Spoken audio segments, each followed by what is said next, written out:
Good morning and welcome to everyone to my channel Easy Painting in Oil. Today I am going to do a small tutorial about an exercise in landscape. So for that I will set a timer, an hour. Of course I fast it forward some of the video. If you want to see full length, then let me know and we'll do that. So this is the picture that we are going to paint. Nothing to it, and I just prove a point here is that you can take a picture and make an interesting painting out of it. I haven't posted for a while, in English that is, and I intend to do so maybe every fortnight now. You will get a video on Impressionism every fortnight maybe. If, or I should say when the audience grows, we'll mix it up and do other stuff, but initially we are going to keep it to landscapes and in an impressionistic style. I've got some portraiture lined up. We'll see about that later. So anyway, I've got a panel that's about 16, I think that one is 16 by 20 inch. I like to paint on wood panels, and the reason being is that it allows me to have a smooth surface which lets the brush strokes appear more, and so therefore it's to me a bit more interesting. And as mentioned, this is a 16 by 20 inch panel. The color will be restricted. We are working from a basis of a Zorn palette, which is a black, a red, a yellow and a white. I'll need to say that my black, which normally is an ivory black, I have changed it by mixing 40% ivory black and 60% ultramarine blue, because I wanted something a little bluer than what you get with the pure ivory black. So other than that, we got vermilion. I use an Indian yellow instead of a yellow ochre because it makes a bit stronger greens, and I use a titanium white. So these are the colors that we are going to use along this painting. I'm painting on a 3mm MDF board, and I've mixed some acrylic with some burnt sienna and some chalk as well, so I would have something who soaks the paint, so I could work on top of the second layer very quickly. So I'm using rosemary brushes, filberts, essentially filberts, and here I've got a soft hair, and I also use some hog brushes to start with. The hog hair will be used at the second pass, so the paint would stick easy on top of the other one. I've got a well used and worn down fan brush to eventually do some grasses, but we'll find out in the video that I'm not using it, but it's there just in case. So as I said, I will fast forward so I don't bore you too much. Oh, here we got a little thinner, and it's green for oil from Sennelier. It's non-toxic, so it can be used with no ventilation, and so it's not going to be harmful. I use it in the beginning, and then after the second pass we'll use just pure oil, pure from the tube.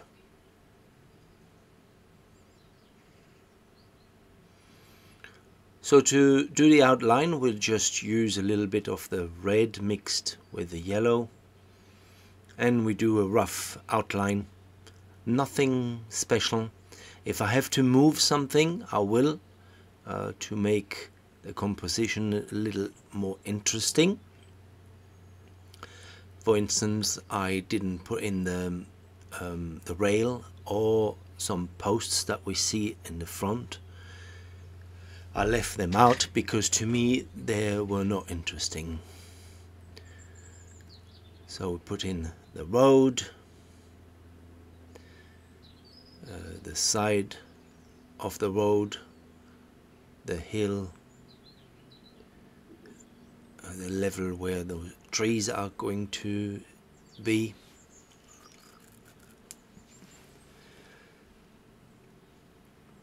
So it is a impressionistic paint, so there will not be many details, which is the key of Impressionism, is that we just do an impression of what we see. It is one of my favorite way to paint, especially landscapes, and this is what you are going to see all along on my channel. So I see how bluer that is with my mixed ultramarine and black. So I mix it and tube it. I'll have it constantly on hand if I need it. I'll ground my own colors, so when I make my tubes of paint, I do my own mix in this way. So we have a darker blue-grey sky to start with, and then we are lightening it as we go down to the horizon. I'm lighting it, and I'm adding a bit more yellow to make a green that we often find between two stratas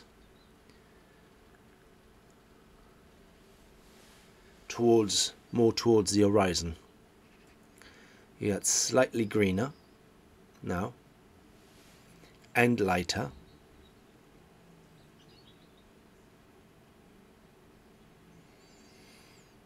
And then I'm going to make something more ochre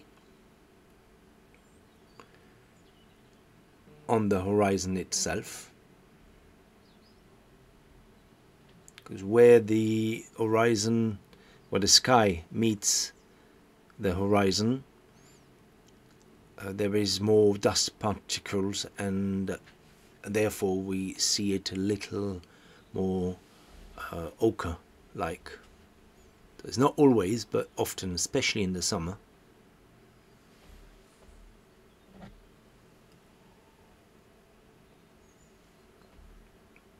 So this is a hog bristle rosemary brush number 6.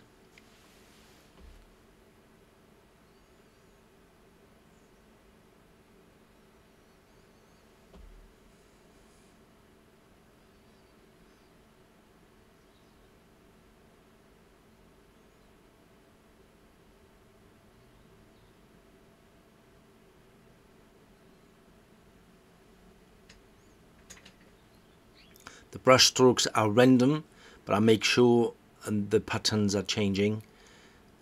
It's not, everything doesn't go the same way.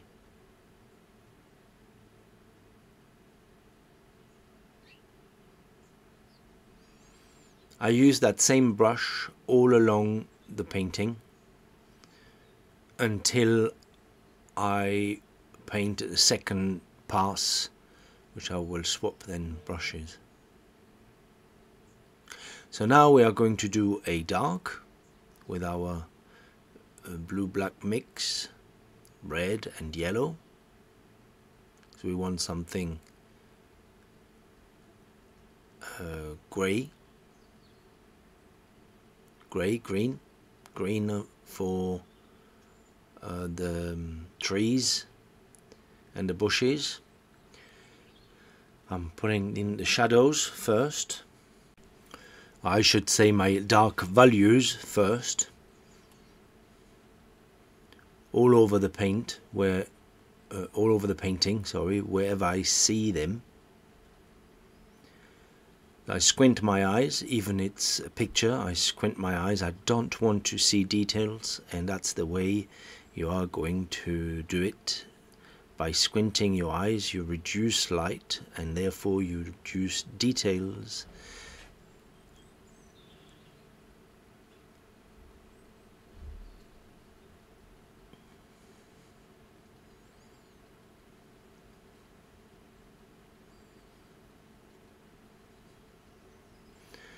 Again, my brush strokes are random.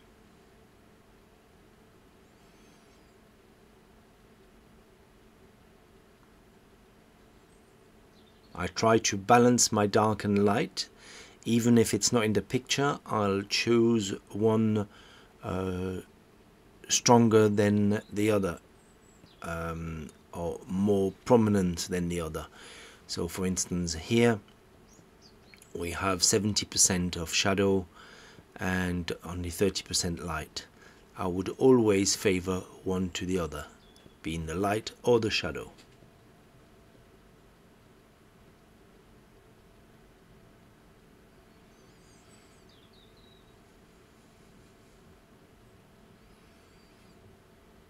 So the field gets a little warmer as it comes to the front. And that again is not a general rule, but a very common rule, that as you come to the foreground you get warmer and darker. In the back we stay a bit cooler and lighter.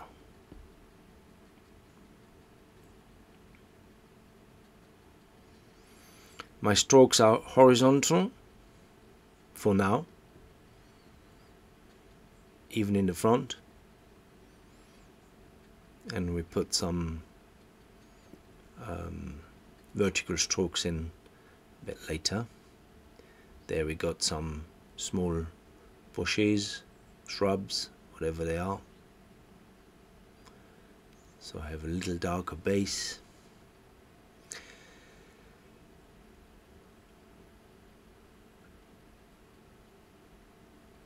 And the shadows of the tree.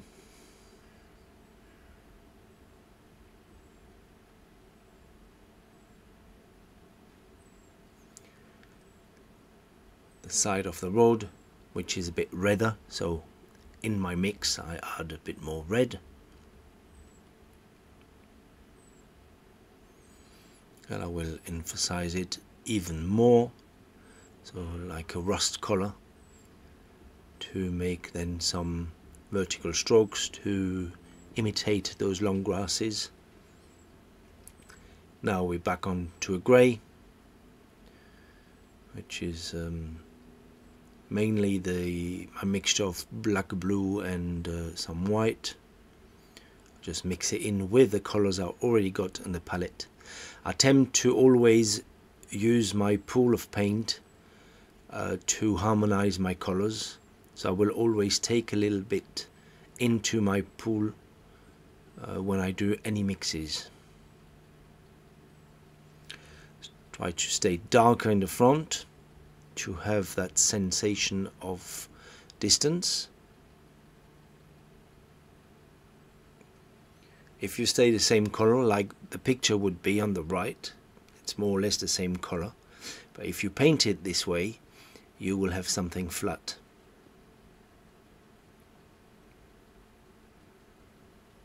So the way to make it less flat, more three-dimensional, is to lighten it or darken it as you come to the front. depending on your subject and the time of the day and other situations.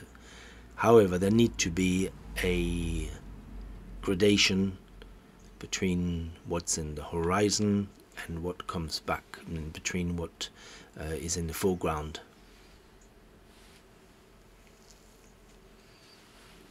So now make a little lighter color, a little lighter green. You see I still mix it within this pool where I've got medium value. I try to keep the values close together.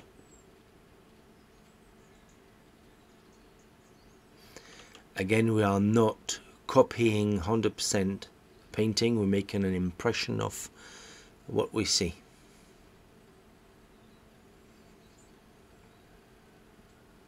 First, bold strokes, big bold strokes, and later on we'll put a few leaves and little details on it, but very little.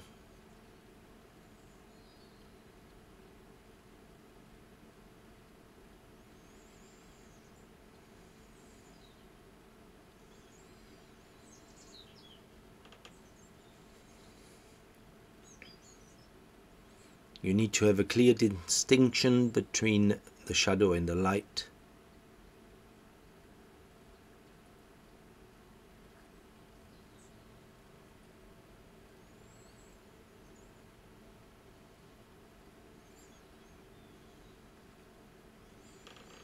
So please let me know if you like that sort of content. Also, if you want some more detailed paintings sometimes, or if that is suitable for you.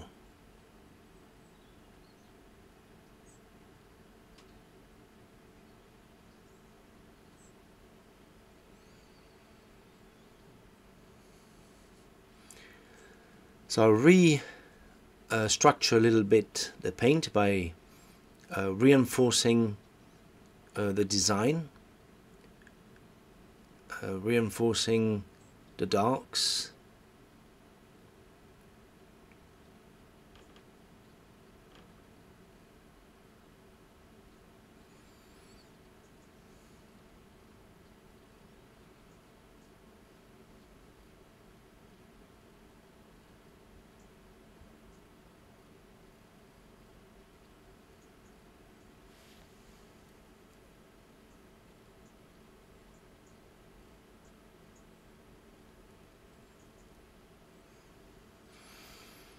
and it is at that moment when you decide what works and doesn't work.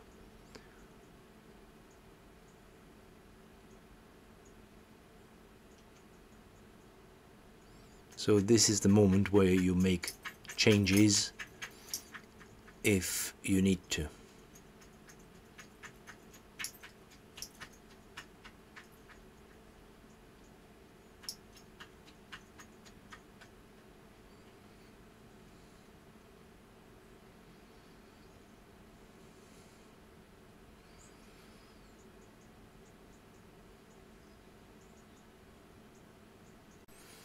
Watch as I'm darkening the road there in the front, how this road goes more to the vertical now and has got a more natural look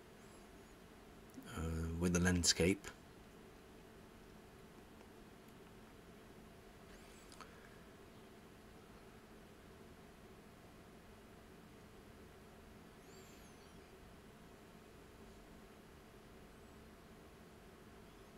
So using a limited palette makes things easy as well. You have less to think about your mixes, and it gives a very nice harmony to the whole painting. So darkening a little bit below those grasses, a few marks along the side road.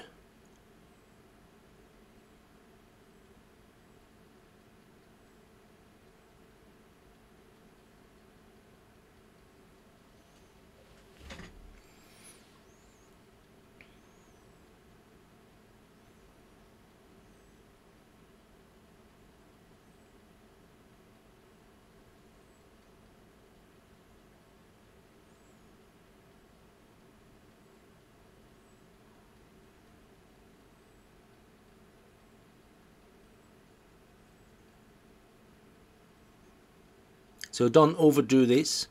I will put a few twigs, couple of leaves, plants, whatever, but be careful not to overdo it. Less is more, especially if you paint in an impressionistic manner. See, here we are at the impression of a bush with some leaves.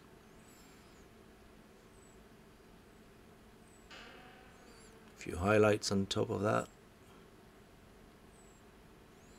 but nothing much, nothing would distract. So if you overdo it, especially in the foreground, your eye will stay there and won't travel through the painting.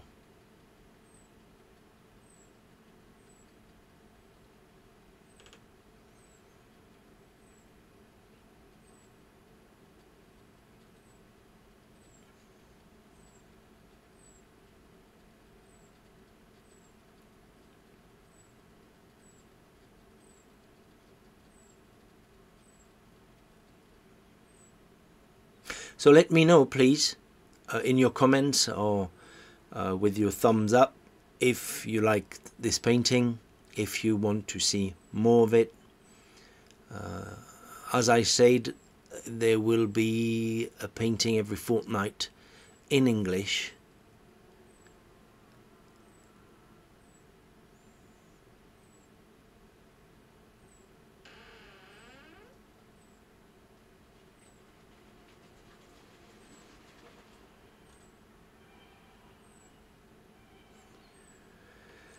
Few twigs, few branches.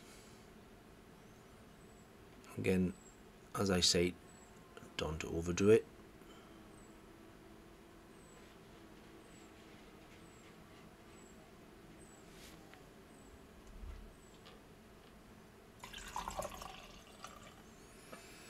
Now we do the same in our trees. We start to add some impression of leaves.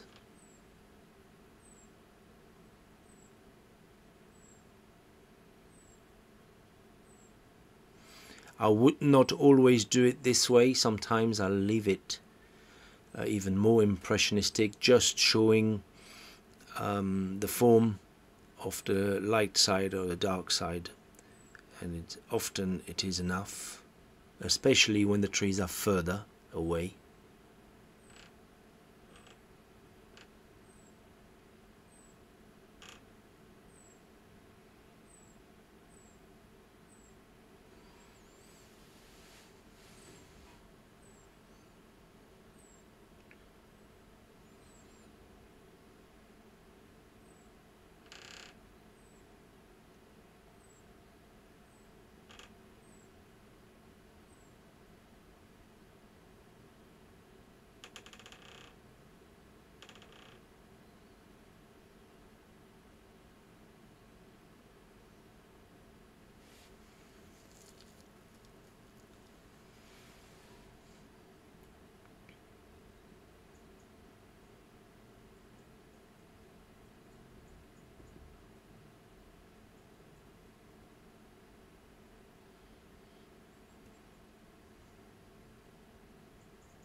Now we add tree trunks. As you see, they're very dark in the picture, so I respect this. Just add a few branches.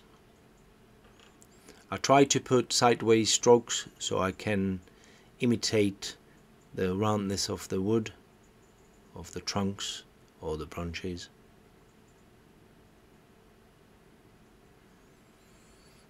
It just finished it lovely.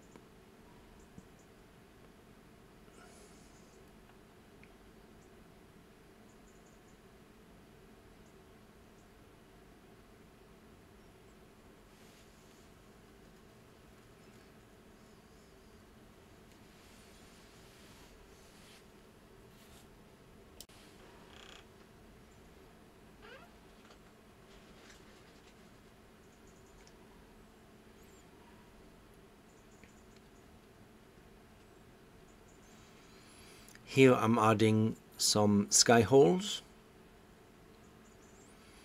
Again, be careful, they need to be darker than the sky itself.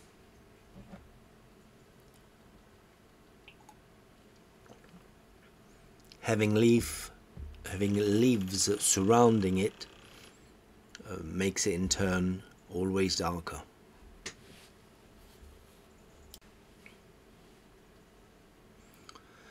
Also, don't add too many of those. We want to keep a tree solid.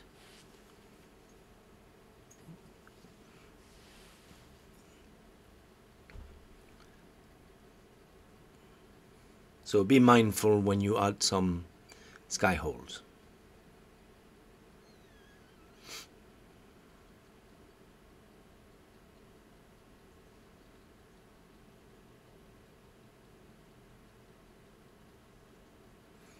Sometimes it is difficult to stop, but we need to know when it is time to stop. And I must admit, sometimes I've got that problem. Don't know when to stop. Makes you feel good, looks good, and all of a sudden you've got a spotted tree. So yes, be very careful. So that is it, my friends, signature, and then I'm out. So I hope you enjoyed this tutorial, and I see you next time. And here is the finished painting.